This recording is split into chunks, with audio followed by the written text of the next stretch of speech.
ಈ ದಿನ ವೇದಿಕೆಯಲ್ಲಿ ರೈತ ದಿನಾಚರಣೆ ವೇದಿಕೆಯಲ್ಲಿ ಹಾಜರಾಗಿರುವ ಕೃಷಿಕ ಸಮಾಜ ಅಧ್ಯಕ್ಷರು ನಮ್ಮ ಹಿರಿಯರಾದ ರಾಜಾರೆಡ್ಡಿ ಅವರೇ, ಎಡಿ ಮೇಡಮ್ ಅವರೇ, ರಾಮೇಗೌಡ್ರೆ, ನಾರಾಯಣ ರೆಡ್ಡಿ ಅವರೇ, ತೋಟಗಾರಿಕೆ ವಿಶ್ವನಾಥ್ ಅವರೇ, ವಿಜಯ್ ಕುಮಾರ್ ಅವರೇ ಮತ್ತು ಇಲ್ಲಿ ನೆರೆದಿರುವ ಎಲ್ಲ ನನ್ನ ರೈತ ಬಾಂಧವರೇ, ಇವತ್ತು ರಾಜಾರೆಡ್ಡಿ ಅವರು ಮಾತಾಡೋಕೆ ಹೇಳಿದ್ರು ಜೈ ಜವಾನ್ ಜೈ ಕಿಸಾನ್ ಅಂದ್ಬಿಟ್ಟು. ನಾವಿಬ್ರು ಇಲ್ಲ ಅಂದ್ರೆ, ಅಲ್ಲಿ ಜವಾನು ಇಲ್ಲ ರೈತರು ಇಲ್ಲ ಅಂದ್ರೆ ಯಾವುದೇ ದೇಶ ಉಳಿಯೋದಿಲ್ಲ. ಇವತ್ತು ರೈತರು ಏನು ಗಟ್ಟಿಯಾಗಿ ನಿಂತ್ರೆ ಮಾತ್ರ ಯಾವುದಾದ್ರೂ ದೇಶ ಮುಂದಕ್ಕೆ ಬರೋದಕ್ಕಾಗತ್ತೆ. ಇವತ್ತು ನನಗೆ ಒಂದು ವಿಷಾದ ವ್ಯಕ್ತಪಡಿಸೋದಕ್ಕೆ ನಾನು ಇಷ್ಟಪಡ್ತೀನಿ. ಯಾವುದೇ ವ್ಯಾಪಾರದಲ್ಲಿ ಹೋದ್ರೂ ಅವರವರ ರೇಟ್ಗಳನ್ನ ಫಿಕ್ಸ್ ಮಾಡ್ಕೋಬಹುದು, ಆದರೆ ರೈತರು ಬೆಳೆಯೋ ತರಕಾರಿಗಿರ್ಬೋದು, ಬೆಳೆಗಿರ್ಬೋದು, ಯಾವುದಕ್ಕೂ ಅವರು ರೇಟನ್ನ ಫಿಕ್ಸ್ ಮಾಡ್ಕೊಳಕ್ಕಾಗೋದಿಲ್ಲ.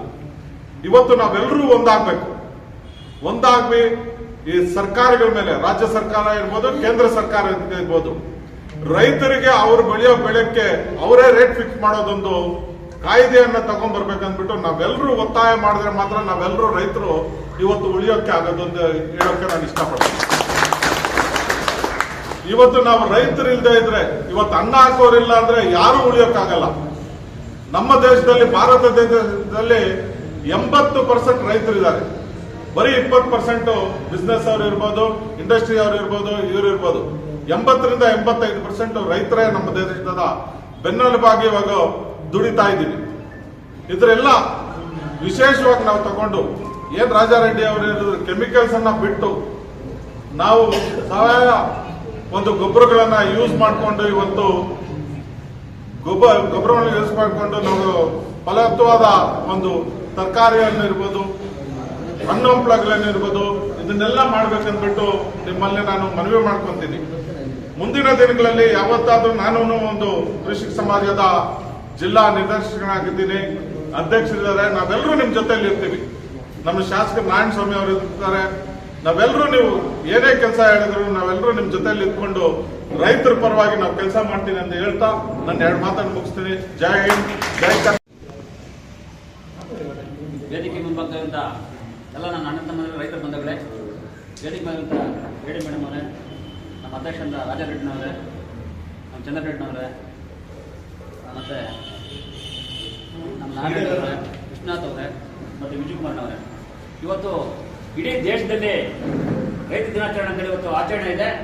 ಇವತ್ತು ನಮ್ಮ ಬಂಗಾರಪೇಟೆಯಲ್ಲೂ ಸಹ ಕೃಷಿ ಇಲಾಖೆಯಿಂದ ಇವತ್ತು ಎಡಿ ಮೇಡಮ್ ಅವರು ಮತ್ತೆ ಅವ್ರ ಸಿಬ್ಬಂದಿ ಇವತ್ತು ಒಳ್ಳೆಯ ಕಾರ್ಯಕ್ರಮವನ್ನು ರೂಪಿಸಿದ್ದಾರೆ. ಇಂಥ ಕಾರ್ಯಕ್ರಮಗಳನ್ನ ಎಲ್ಲ ತಾಲೂಕುಗಳಲ್ಲೇ ಮಾಡಬೇಕಾಗುತ್ತೆ, ಎಲ್ಲ ತಾಲೂಕು ಕಚೇರಿಗಳಲ್ಲೇ ಮಾಡಬೇಕಾಗುತ್ತೆ. ತಾಲೂಕು ಅಧಿಕಾರಿಗಳಿಗೆ ಇದು ತಹಸೀಲ್ದಾರ್ಗೆ ಇರಬೇಕಾಗುತ್ತೆ, ಮನವರಿಕೆ ಇರಬೇಕಾಗುತ್ತೆ. ಯಾಕಂದ್ರೆ ಒಬ್ಬ ರೈತ ದಿನಾಚರಣೆ, ರೈತರು ದೇಶಕ್ಕೆ ಅನ್ನ ಕೊಡುವಂಥ ರೈತರು ಮತ್ತು ರೈತರಿಗಾಗಿ ನಾವು ಯಾಕಂದ್ರೆ ಎಷ್ಟೋ ಕೆಲಸ ಕಾರ್ಯಕ್ರಮ ಮಾಡ್ತಾರೆ, ನಾವು ಎಷ್ಟೋ ಬೇರೆ ಕೆಲಸ ಮಾಡ್ತಾರೆ. ಇವತ್ತು ರೈತರ ತಾಲೂಕು ಮುಂಭಾಗದಲ್ಲಿ ಅವರು ಸಭೆಯನ್ನು ಮಾಡಿ ಒಂದು ದೊಡ್ಡ ಮಟ್ಟದ ಒಂದು ಕಾರ್ಯಕ್ರಮ ಮಾಡಬೇಕಾಯ್ತು. ಆ ತಹಸೀಲ್ದಾರ್ಗಳು ಇವತ್ತು ವಿಫಲರಾಗಿದ್ದಾರೆ. ಇವತ್ತು ಕೃಷಿ ಇಲಾಖೆಯಲ್ಲಿ ರೈತ ಪರವಾಗಿ ಮಾಡ್ತಂತ ಇವತ್ತು ಅವ್ರಿಗೆ ಅಭಿನಂದಿಸೋಣ ನಾವು ಹೇಳ್ಬೇಕು. ಇವತ್ತು ಮುಂದಿನ ದಿನಗಳಲ್ಲಿ ಏನ್ ನಮ್ಮ ಜಿಲ್ಲಾಧಿಕಾರಿಗಳು ಇದನ್ನ ಏನ್ ರಾಜ್ಯ ಸರ್ಕಾರದಿಂದ ಇವತ್ತು ಆದೇಶವನ್ನ ಎಲ್ಲಾ ತಾಲೂಕು ಕಚೇರಿ ಮುಂಭಾಗದಲ್ಲಿ ರೈತರನ್ನ ಒಂದುಗೂಡಿಸಿ ಇದನ್ನ ಕಾರ್ಯಕ್ರಮ ಮಾಡುವಂತದನ್ನ ಸರ್ಕ್ಯುಲರ್ನ ಇವತ್ತು ನಾನು ಡಿಸಿ ಮಾತಾಡಿದ್ದೀನಿ. ಜಿಲ್ಲಾಧಿಕಾರಿಗಳು ಅದೇ ಮಾತನ್ನ ಹೇಳಿದ್ದಾರೆ. ಮುಂಬರುವ ದಿನಗಳಲ್ಲಿ ರೈತ ದಿನಾಚರಣೆ ತಾಲೂಕು ಕಚೇರಿ ಮುಂಭಾಗದಲ್ಲಿ ಮಾಡಬೇಕು ಅನ್ನೋದು ಇದು ನಮ್ದೊಂದು ಕೋರಿಕೆ ಇದೆ. ರೈತರ ಪರವಾಗಿ ಒಂದು ಬೇಡಿಕೆಯನ್ನು ಇಟ್ಟಿದ್ದೀನಿ. ಇಷ್ಟೊಂದು ಜಿಲ್ಲಾಧಿಕಾರಿ ರವಿಕುಮಾರ್ ಮಾತಾಡಿದ್ದೀನಿ. ಅದಾದ ನಂತರ ಇವತ್ತು ಕೃಷಿ ಇಲಾಖೆಯಿಂದ ಬರುವಂತ ಇವತ್ತು ಸಂಪನ್ಮೂಲಗಳಿರ್ಬೋದು, ಮತ್ತೆ ಅದಾದ್ಮೇಲೆ ಕೃಷಿ ಯಂತ್ರೋಪಕರಣಗಳಿರ್ಬೋದು, ದಯಮಾಡಿ ಸರ್ಕಾರದಿಂದ ಬರುವಂತದನ್ನ ರೈತರಿಗೆ ಒದಗಿಸುವಂತ ಕೆಲಸ ಇವತ್ತು ನಮ್ಮ ಎಡಿ ಮೇಡಮ್ ಅವರು ಮತ್ತೆ ಹೋಬಳಿ ಮಟ್ಟದಲ್ಲಿ ವಿಜಯ್ ಕುಮಾರ್ ಅವರು ಮತ್ತೆ ನಮ್ಮ ನಾರಾಯಣ ರೆಡ್ಡಿ ಅವರು. ಯಾಕಂದ್ರೆ ಇವತ್ತು ಒಂದು ಕಸ್ಬಾ, ಒಂದು ಬೂದಿಕೋಟೆ, ಒಂದು ಕಾಮಸಂದ್ರ. ಆ ಕಾಮಸಂದ್ರ ಮತ್ತೆ ಬೂದಿಕೋಟೆಯಲ್ಲಿ ನಾರಾಯಣ ರೆಡ್ಡಿ ಅವರು ಏನಾದ್ರು ಪಾಪ ರೈತರಿಗೆ ಹೇಳಿದ ತಕ್ಷಣ ಬಹಳ ಸ್ಪಂದಿಸಿ ಕೆಲಸ ಮಾಡ್ತಾ ಇದ್ದಾರೆ. ಕಸ್ಬಾಲಿ ದೊಡ್ಡದಾದ ಸಹ ನಾರಾಯಣ ರೆಡ್ಡಿ ಅವರು ಒಳ್ಳೊಳ್ಳೆ ಕೆಲಸಗಳನ್ನ ಮಾಡಿ ರೈತರಿಗೆ ಸ್ಪಂದಿಸ್ತಾ ಇದ್ದಾರೆ. ಇವತ್ತು ಒಳ್ಳೆ ಮೇಡಮ್ ಅನ್ನು ಕೊಟ್ಟಿದ್ದಾರೆ. ಈ ಸರ್ಕಾರ ಏನ್ ಮಾಡ್ಬೇಕಂದ್ರೆ ಒಳ್ಳೆ ಅಧಿಕಾರಿಗಳಿಗೆ ಇಲ್ಲಿ ಬರಂತ ಮೂಲಭೂತ ಸೌಕರ್ಯಗಳು ಕೊಡಬೇಕಾಗುತ್ತೆ. ನೋಡಿ ಇವತ್ತು ರೈತರು ಯಾಕಂದ್ರೆ ಹಿಂಗಾರ ಇರ್ಬೋದು, ಮುಂಗಾರ ಇರ್ಬೋದು. ಮುಂಗಾರ ಸಂದರ್ಭದಲ್ಲಿ ಗೊಬ್ಬರ ಕೇಳ್ತಾರ, ಹಿಂಗಾರ ಸಂದರ್ಭದಲ್ಲಿ ಹೊಲ ಕಟ್ಟ ಮಾಡುವಾಗ ಟಾಪ್ಗಳು ಕೇಳ್ತಾರ. ಇವತ್ತು ಬಹಳ ರೈತರಿಗೆ ಇವತ್ತು ಟಾಪ್ಗಳು ಕೊಡಕ್ ಆಗ್ತಾ ಇಲ್ಲ. ಯಾಕಂದ್ರೆ ಪಾಪ ಹಿತಾಸಕ್ತಿಯಿಂದ ಕೊಡೋದಕ್ಕೆ ಸರ್ಕಾರದಿಂದ ಬರ್ಲಿಲ್ಲ ನಾನು ಸರ್ಕಾರದಿಂದ ಬರ್ಲಿಲ್ಲ ಅಂತ ಹೇಳ್ತಾರೆ. ಯಾಕಂದ್ರೆ ಸರ್ಕಾರದಿಂದ ಪ್ರತಿಯೊಂದನ್ನು ಒದಗಿಸಿದ್ರೆ ರೈತರಿಗೆ ಸಂಪೂರ್ಣ ಒದಗಿಸಬೇಕಾಗುತ್ತೆ. ಇವತ್ತು ಜಿಲ್ಲಾಧಿಕಾರಿಗಳು ನಾನು ಬೆಳಗ್ಗೆ ಮಾತಾಡ್ಬೇಕು, ಅದೇ ವಿಚಾರವನ್ನು ಹೇಳಿದ್ದೀನಿ. ನಮ್ಮ ಅವರು ಡಿ ಅವರು ಸಹ ಅದೇ ಮಾತನ್ನು ಹೇಳ್ತಾರೆ. ಇವತ್ತು ಯಾಕಂದ್ರೆ ಇಲ್ಲಿ ಎಡಿಎವರಿಗೆ ಸಂಪರ್ಕ ಸಿಕ್ಕಿಲ್ಲ ಅವ್ರು ಒಟ್ಟೆ. ನಾನು ಬೆಳಿಗ್ಗೆ ಮಾತಾಡಿದ್ರೆ ಗೊತ್ತಾಗ್ತದೆ ಹೇಳ್ತೀನಿ. ಇವತ್ತು ರಾಗಿ ಹೊಲ ಕಟ್ ಮಾಡಿದಾಗಿದೆ. ರೈತರಿಗೆ ಮೂಲಭೂತವಾಗಿ ಇವತ್ತು ಟಾರ್ಪಲ್ ಅನ್ನು ಕೊಟ್ಟಿದ್ರೆ ಇವತ್ತು ಎಷ್ಟೋ ಜನ ರೈತರು ಅಂಗಡಿಗಳಲ್ಲಿ ಪರ್ಚೇಸ್ ಮಾಡ್ತಾ ಇದ್ದಾರೆ. ಇವತ್ತು ಬೇಕಾಗಿತ್ತು ಘಟನೆ. ಆದ ನಂತರ ಇವತ್ತು ಮೊನ್ನೆ ಏನು ಗೊಬ್ಬರದ ಮತ್ತೆ ಬಹಳಷ್ಟು ಡಿಮ್ಯಾಂಡ್ ಆಗಿದ್ದ ಸಂದರ್ಭದಲ್ಲಿ ಇಡೀ ರಾಜ್ಯದಲ್ಲಿ ಡಿಮ್ಯಾಂಡ್ ಆಗಿತ್ತು. ಆದ್ರೂ ನಮ್ಮ ಜಿಲ್ಲೆಯಲ್ಲಿ ಬಹಳ ಸಮಸ್ಯೆ ಆಗಿತ್ತು ಸಹ ನಮ್ಮ ಜೊತೆಗಿದ್ದಂತ ನಮ್ಮ ಅಧ್ಯಕ್ಷರಾದಂತ ನಮ್ಮ ಇಲ್ಲ ಇದ್ದಾರೆ ವೇದಿಕೆ ಮೇಲೆ ಬಹಳ ಕಷ್ಟಪಟ್ಟು ಗಲಾಟೆ ಮಾಡಿ ಡಿ ಹತ್ರ ಮಾತಾಡಿ ಮತ್ತೆ ಮೇಡಮ್ ಮಾತಾಡಿ ಅತಿ ಹೆಚ್ಚು ನಮ್ಮ ತಾಲೂಕು ಗೊಬ್ಬರವನ್ನು ತರಿಸಿ ಬಹಳಷ್ಟು ಸೊಸೈಟಿ ಮುಖಾಂತರ ಇರ್ಬೋದು, ಅಂಗಡಿ ಮುಖಾಂತರ ಇರ್ಬೋದು, ಬಹಳ ರೈತರಿಗೆ ಅನುಕೂಲ ಆಗುತ್ತೆ. ಒಬ್ಬೊಬ್ರಿಗೆ 5 ಮೂಟೆ 10 ಮೂಟೆ ಕೊಡ್ತಾ ಕೆಲಸ ಮಾಡಿದ್ರೆ ಮುಂಬರುವ ದಿನಗಳಲ್ಲಿ ನಾವು ಇದೇ ಮಾಡ್ಬೇಕಾಗುತ್ತೆ. ಮತ್ತೆ ಅಂಗಡಿಗಳಲ್ಲಿ ಅತಿ ಹೆಚ್ಚು ಮಾರಾಟ ಮಾಡ್ತಾನ ಮೇಡಮ್ ಅವರು ಹೋಗಿ ಕೆಲವೊಂದು ಅಂಗಡಿಗಳಲ್ಲಿ ಬೇಗ ಹಾಕ್ಸಿದೆ. ಅದೇ ರೀತಿಯಲ್ಲಿ ಮುಂದರಿಬೇಕಾಗುತ್ತೆ. ಇವತ್ತು ಏನು ಬಾಟಲ್ ಇರ್ಬೋದು, ತಾಲೂಕಲ್ಲಿ ಇರ್ಬೋದು, ಏನು ಇವತ್ತು ಬಿತ್ತನೆ ಬೀಜ ಕಳಪೆ ಕೊಡ್ತಾ ಇರ್ಬೋದು ಹೇಳ್ತೀನಿ. ಮತ್ತೆ ಔಷಧಿಯಲ್ಲಿ ಕಳಪೆಗೆ ಕೊಡ್ತಾ ಬಂದು ಇವತ್ತು ರೈತರು ಬೆಳೆದಂತ ಬೆಳೆಗಳಿಗೆ ವೈಜ್ಞಾನಿಕ ಬೆಂಬಲ ಸಿಗ್ತಾರೆ. ನಮಗೆ ಲಕ್ಷಾಂತರ ರೂಪಾಯಿ ಕೋಟಿ ಅಂತ ನಷ್ಟ ಆಗ್ತಾ ಇದೆ ರೈತರಿಗೆ ಹೇಳ್ತಾ ಇದ್ದೀನಿ. ಇದು ಏನಾಗ್ತದೆ ಅಂದ್ರೆ ಅಂಗಡಿಯವ್ರ ಪಾಲಾಗ್ತಾ ಇದೆ. ಇವತ್ತು ನಾವು ಬೆಳೆದಂತ ಬೆಳೆ ಬೆಂಬಲ ಬೆಲೆ ಇಲ್ಲ.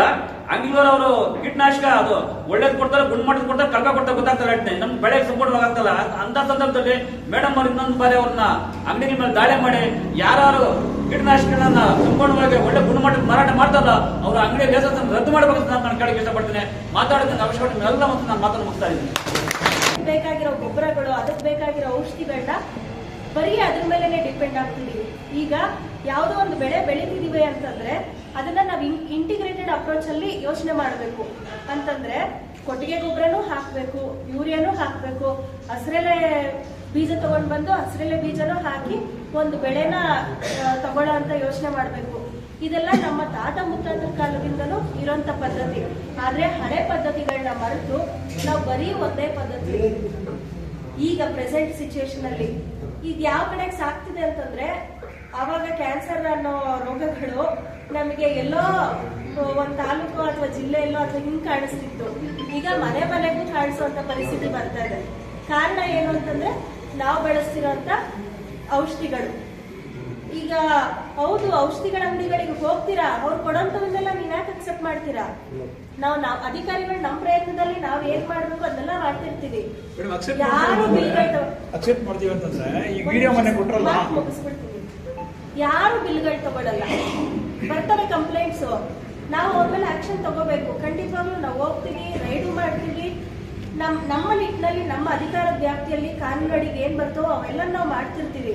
ಆದ್ರೆ ಯಾರು ಬಿಲ್ಗಳು ತಗೊಂಡಿರಲ್ಲ. ಸಮಸ್ಯೆ ಇಲ್ಲಿ ಉದ್ಭವ ಆಗೋದು ಈ ಒಂದು ನಿಟ್ಟಿನಲ್ಲಿ ಬರೀ ಔಷಧಿಗಳ ಮೇಲೆ ಡಿಪೆಂಡ್ ಆಗಿ ಇಡೀ ನಮ್ಮ ಕರ್ನಾಟಕದ ಎಲ್ಲಾ ಜಿಲ್ಲೆಗಳಲ್ಲೂ ಮಣ್ಣು ಯಾವುದು ಆರೋಗ್ಯ ಕೆಟ್ಟಿರೋ ಮಣ್ಣು ಯಾವುದು ಅಂತಂದ್ರೆ ನಾವು ಮಣ್ಣಿನ ಆರೋಗ್ಯ ನೋಡೋದೇ ಆದ್ರೆ ಅದ್ರಲ್ಲಿರುವಂತ ಕಾರ್ಬನ್ ಅಂಶನ ಕನ್ಸಿಡರ್ ಮಾಡಿ. ನಮ್ಮ ಕೋಲಾರದ ಮಣ್ಣಲ್ಲಿ ಲೀಸ್ಟ್ ಆಫ್ ಲೀಸ್ಟ್ 3 ಸೀಸನ್ ಅಲ್ಲೂ ಬಿತ್ತನೆ ಮಾಡ್ತಾರೆ, ಅಂದ್ರೆ ಬೆಳೆ ಇಡ್ತಾರೆ. ಒಂದು ಸೀಸನ್ ಅಲ್ಲೂ ಕೂಡ ಭೂಮಿನ ಫ್ರೀಯಾಗಿರಕ್ ಬಿಡಲ್ಲ. ಭೂಮಿಗೆ ಉಸಿರಾಡಕ್ಕೆ ಅವಕಾಶ ಬೇಕಲ್ಲ, ಕಾಲಾವಕಾಶ ಬೇಕಲ್ಲ. ಇಲ್ಲ, ಆ ಮಾಗಿ ಉಳುಮೆ ಅನ್ನೋದು ಬಹಳ ಇಂಪಾರ್ಟೆಂಟ್. ಆ ಪದ್ಧತಿನೂ ಮರ್ತೋಗಿದೆ. ಇಂಟಿಗ್ರೇಟೆಡ್ ಅಪ್ರೋಚ್ ಅಲ್ಲಿ ಏನ್ ಮಾಡ್ಬೇಕು ಮಾಡ್ತಿದ್ರು ಅದು ಕೂಡ ಮರ್ತೋಗಿದೆ. ಈ ಎಲ್ಲಾ ಕಾರಣಗಳಿಂದ ನಮ್ಮ ಮಣ್ಣು